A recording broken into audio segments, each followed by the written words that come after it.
Hello and welcome to our London History Podcast, where we share our love of London, its people, places and history in 20-minute episodes. I am your host, Hazel Baker, a qualified London tour guide and CEO and founder of London Guided Walks. Find us on Twitter at guided_walks, Instagram at walk_London, or indeed we're also on Facebook at London Guided Walks. We have lots of lovely guided walks, private tours, treasure hunts, virtual treasure hunts for Londoners and visitors alike to enjoy. And all the information you can find for that is on our website londonguidedwalks.co.uk. Our blog is regularly updated with posts written by our passionate team of qualified London tour guides, and there are literally hundreds for you to choose from, all absolutely free. And don't forget also we have show notes attached to every single episode with a transcript and any photos, maps or videos that we may have as well. And even though we have a number of pictures and videos to share with you today, it's not necessary in order to enjoy the podcast. So let's get to know the man behind the National Gallery. No trip to London would be complete without a trip to the National Gallery in Trafalgar Square. It was founded in 1824 and houses a collection of over 2,300 paintings dated from the mid-13th century to 1900. But everyone's got to start somewhere. And today we'll be looking at John Julius Angerstein, the founder of the original National Gallery. I want to get to know him as a man, as a businessman, and also as a host. So join me in the next 20 minutes where we get to know him a little bit more. Born in St. Petersburg in 1735 to an old and highly respected German family of merchants who had settled in Russia. At the age of 14, he emigrated to England and started work as a junior clerk at the counting house of Russia merchant Mr. Andrew Thompson, who frequented Lloyd's Coffee House in Lombard Street. Angerstein rose through the ranks to become a merchant and underwriter himself, and became to be known as one of Lloyd's Coffee House's most respectable members. Lloyd's Coffee House moved out of Lombard Street and into Pope's Head Alley, which was unintentionally to become a temporary solution. Towards the end of 1771, 78 underwriters met in Pope's Head Alley, where they each committed to the plan for building or removing to another house or the more commodious reception of the gentlemen underwriters. There is a thick leather-bound book, slightly tinged at the edges, but thankfully having survived the fire of the Royal Exchange in 1838. And it's here that shows some wonderfully sounding names to the underwriters that had signed this agreement. And names such as Joshua Mendes de Costa, Cornelius Donovan, Godhard Hagen, and Marmaduke Peacock. Each of these underwriters had committed £100 into the Bank of England. John Adams had been tasked with creating two designs, one for the redevelopment of the current building and another for a brand new building on the same spot. Angerstein is often called the father of Lloyd's, but did you know why? After 2 years of little progress for a permanent home, it is then that the 38-year-old Angerstein, the rising star partner of the House of Thompson & Co., suggested a suite of rooms on the first floor of the northwest side of the Royal Exchange, used by the British Herring Fishery Society. The Mercers Company were the proprietors and had agreed to lease it to the underwriters should Angerstein become personally responsible for the rent of £180 per annum. And so the underwriters of marine insurance moved into the Royal Exchange. And this is where the name of Lloyd's of London was to become world famous. Angerstein seems to have been well respected by his counterparts, having acted as their chairman of the committee from 1790 to 1796. It was diarist John Farrington who described Angerstein as a man, when his name appeared on a policy, it was a sufficient recommendation for the rest to follow where he led, without further examination. In my attempts of getting to know the man, well, we already know what he looked like, as there are several paintings of him. The most famous one of him hangs in Lloyd's of London, but the earliest portrait of Angerstein is by Sir Joshua Reynolds, who portrayed him in 1765. Angerstein was a good man of business, and his business efforts still ripple through Greenwich, with an Angerstein Business Park, an Angerstein Pub, and even Angerstein Wharf. This grew so large in the 19th century that it had to build its own Angerstein branch line to run goods trains into the main railway line into Kent. And this line is still in use today, mainly by the aggregates of the area. And we can hear him in his own words from his testimony at the Parliamentary Committee in 1810, and I get a sense of him being a very sensible and clearly an astute businessman who knows nothing is perfect, and it's best to be prepared to negotiate, as everything has a price. In 1803, Joseph Farrington noted in his diary that Mr. Angerstein might have been at the head of popularity in the city, but has chosen to associate chiefly at the west end of town. He also seemed to have a little bit of a brand, a uniform going on, if you think of Apple's Steve Jobs with his black turtleneck, or indeed Zuckerberg with his stonewashed jeans and somewhat slightly dodgy t-shirt.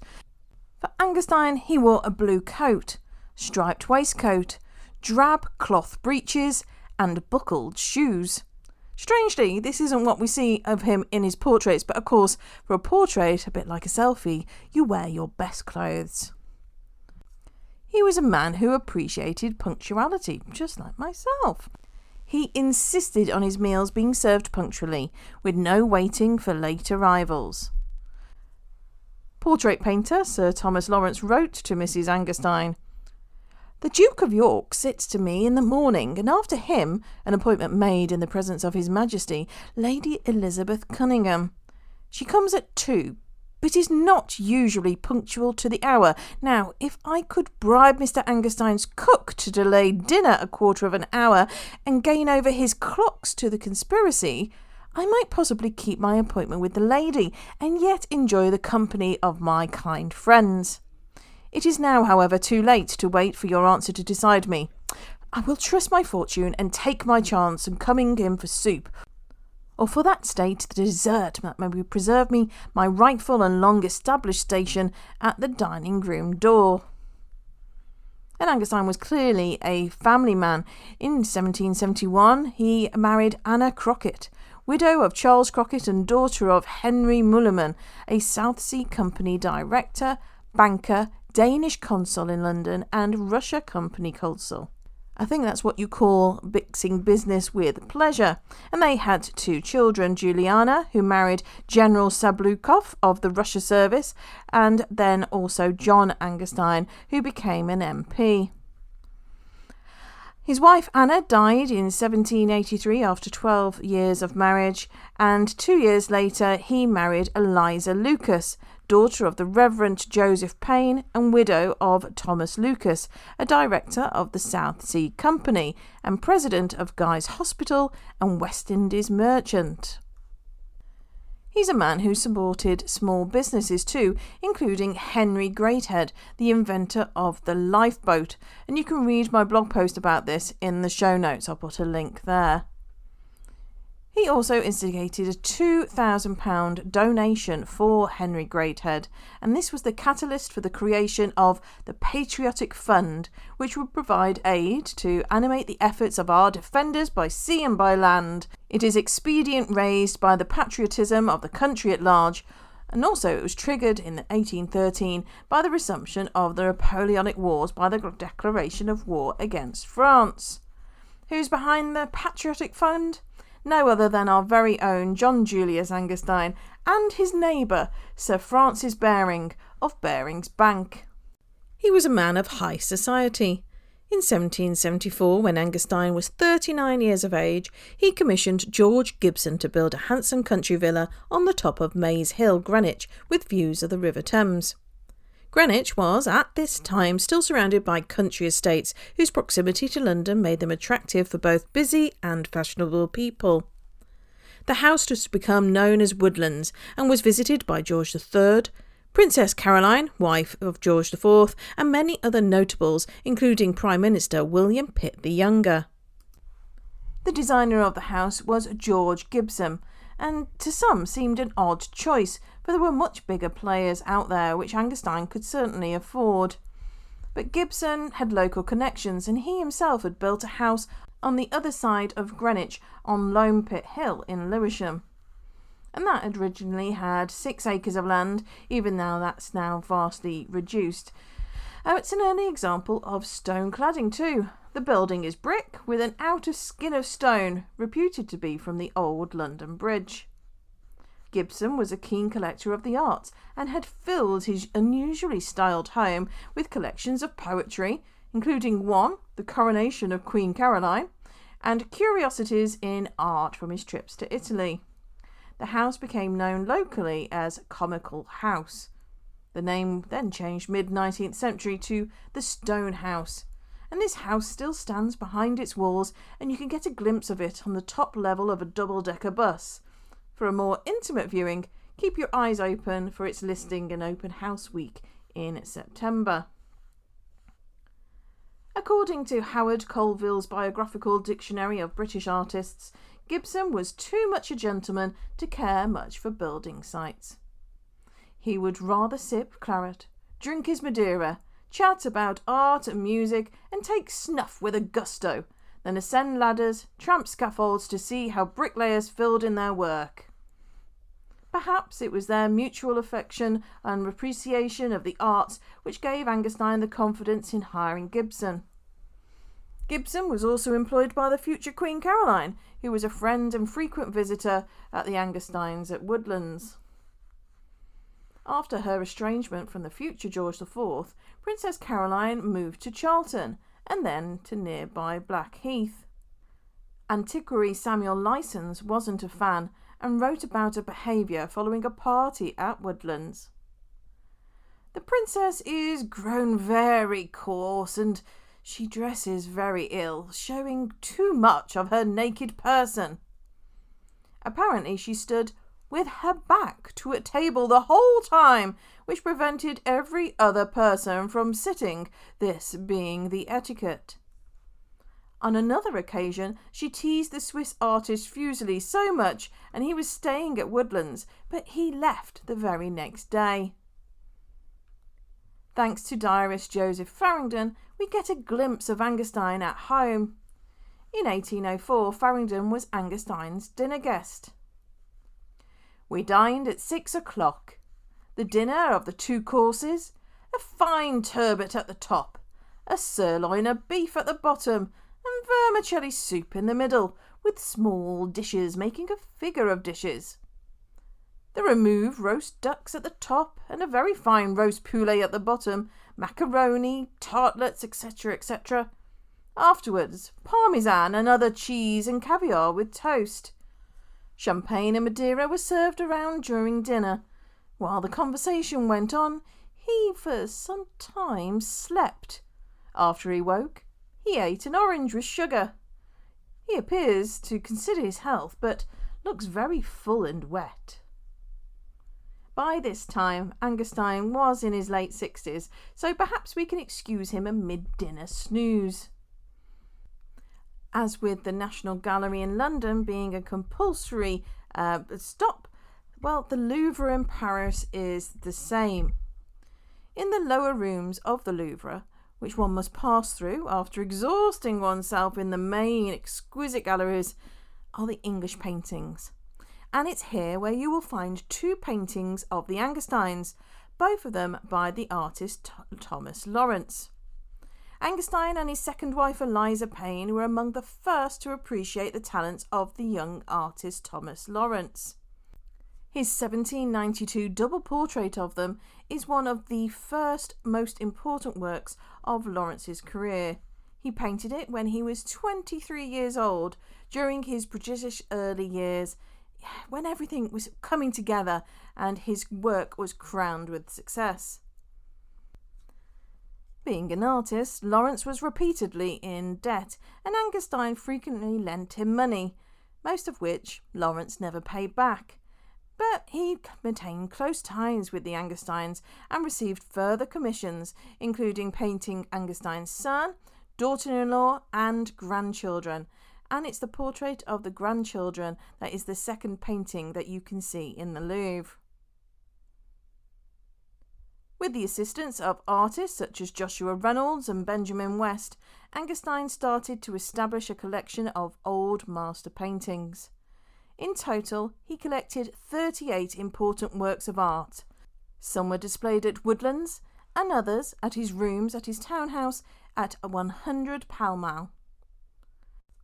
Many of Angerstein's earlier purchases of pictures for his collection were by British artists.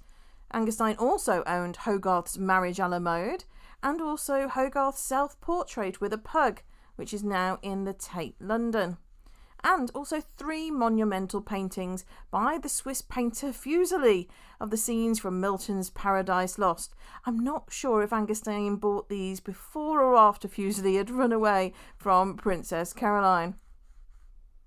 The French Revolution brought an immense number of works onto the art market, and it was at this time when Angerstein became most active as a picture buyer. He purchased the giant Raising of Lazarus by Sabiano de Piombo from the sale of the Orleans collection in 1798. He acquired Claude's landscape with the marriage of Isaac and Rebecca, and its pendant seaport with the embarkation of the Queens of Sheba, considered among the most famous paintings in his collections via art dealers.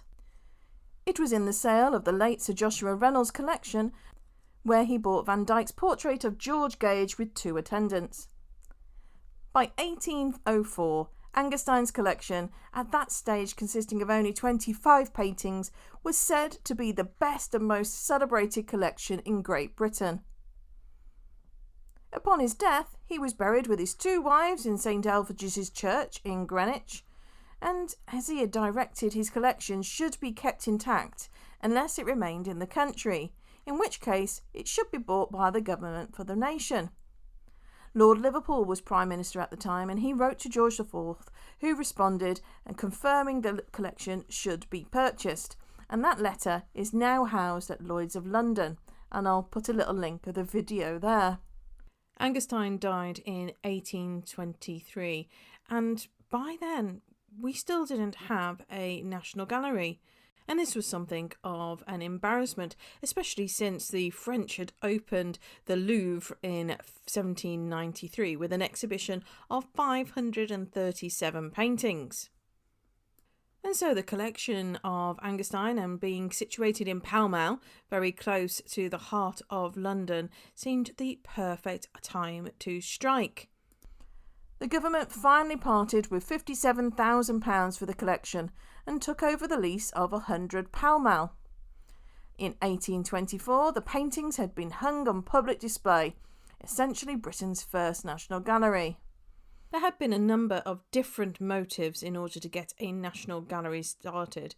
First up, to promote the existence of British School of Artists, but also looking at the experience of fine paintings would enhance the lives and the experience of a broad mass of public in England, to increase their tastes and sense of design and to elevate their consciousness. Saying that though, there were still limits. Public didn't really mean public. It wasn't open to all levels of society. So there was a broad public access. However, you still needed to be reasonably well dressed, as well as not being a member of the suspect classes, the very lowest of low orders, or indeed the mob.